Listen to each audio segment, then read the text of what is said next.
কলাপাড়ায় বিকল্প কর্মসংস্থানের লক্ষ্যে ১০৪ জন নিবন্ধিত জেলেদের মাঝে বকনা বাছুর বিতরণ। মোহাম্মদ মাসুদ রানা পটুয়াখালী জেলা প্রতিনিধি জানায়, পটুয়াখালী কলাপাড়ায় বিকল্প কর্মসংস্থানের লক্ষ্যে ১০৪ জন নিবন্ধিত জেলেদের মাঝে বকনা বাছুর বিতরণ করা হয়েছে। মঙ্গলবার বেলা ১১টায় উপজেলা মৎস্য অফিস ভবন চত্বরে উপজেলা প্রকল্প বাস্তবায়ন কমিটি ইলিশ সম্পদ উন্নয়ন ও ব্যবস্থাপনা প্রকল্পের আওতায় লটারির মাধ্যমে নিবন্ধিত জেলেদের মাঝে এসব বকনা বাছুর বিতরণ করা হয়েছে। এ সময় সিনিয়র উপজেলা মৎস্য কর্মকর্তা উপসাহা সভাপতিতে প্রধান অতিথি বক্তব্য রাখেন উপজেলা নির্বাহী কর্মকর্তা রবিউল ইসলাম, বিশেষ অতিথি উপজেলা কর্মকর্তা আরাফাত রহমান, উপজেলা প্রাণী সম্পদ কর্মকর্তা ডাক্তার মারুফ বিল্লাল খান, চাকমাইয়া ইউনিয়ন পরিষদের চেয়ারম্যান মুজিবুর ফকির প্রমুখ। বকনা বাছুর পেয়ে সন্তুষ্টি প্রকাশ করেছেন জেলেরা।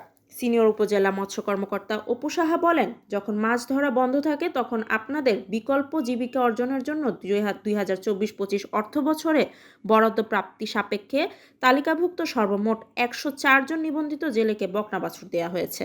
এই বকনা বাছুরটি বিক্রি না করে লালন পালন করে স্বাবলম্বী হবেন।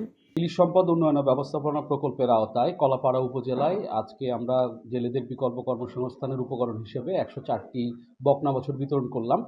আসলে এটার প্রতিটি বকনা বাছুরের দাম হচ্ছে ৩০,০০০ টাকা করে। তো সেই হিসেবে আমাদের যে ঠিকাদারি প্রতিষ্ঠান এটা সাপ্লাই করেছে, আমরা এটার মাধ্যমে আমাদের জেলেদের কাছে এই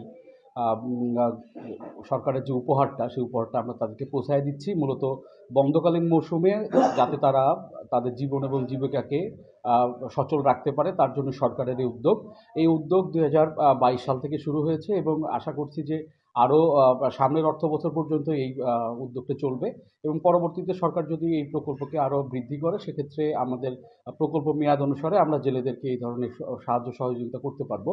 সরকারের একটা উদ্দেশ্য, বন্ধকালীন মৌসুমে তারা আইনকে মেনে চলবে এবং এই যে বিকল্প কর্মসংস্থানের উপকরণ দিয়ে তারা তাদের জীবন এবং জীবিকাকে উন্নয়ন করবে।